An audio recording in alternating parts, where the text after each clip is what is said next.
Welcome to the Hall of Fame, Hall of Shame. I'm doing Ella Baker, and I'm Lauren Johnson. My name is Sydney, and I will be doing Nathan Bedford Forrest.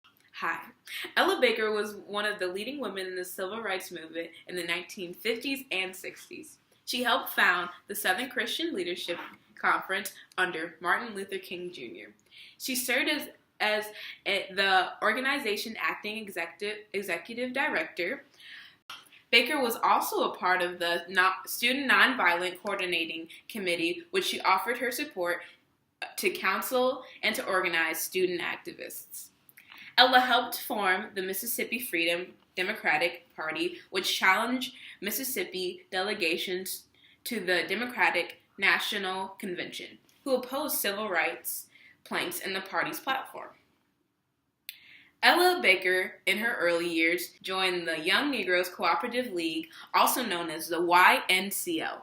It allowed members to pool their funds to get better deals on goods and services. After participating, she began serving as its national director. In the 1940s, Ella then became the field secretary for the NAACP. Later, she started to work in the New York branch to integrate local schools for African American children, to improve the quality for the learning experience for African American children. Ella Baker should be an inductee into the Hall of Fame because she spent most of her life trying to help African Americans. You know, she tried to challenge the racial prejudice by establishing and being a part of different organizations for the African American community. You know, she fought for rights for African Americans, and her legacy will always be remembered. For the Hall of Shame, we chose to induct Nathan Bedford Forrest. He was a self-taught man who made his fortune as a cotton planter and slave trader. He owned 2 cotton plantations and established himself among the wealthiest men in Tennessee. He thrived on gamble and the uncertainty in business.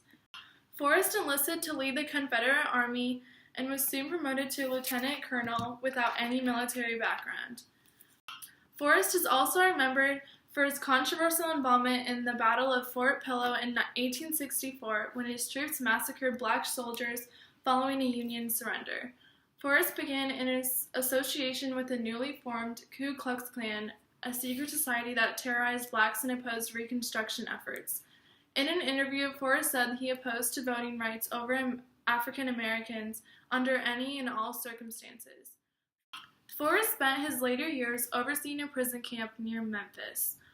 He should be inducted into the Hall of Shame because he used slaves for his own fortune and he practiced racial prejudice and discrimination throughout his life.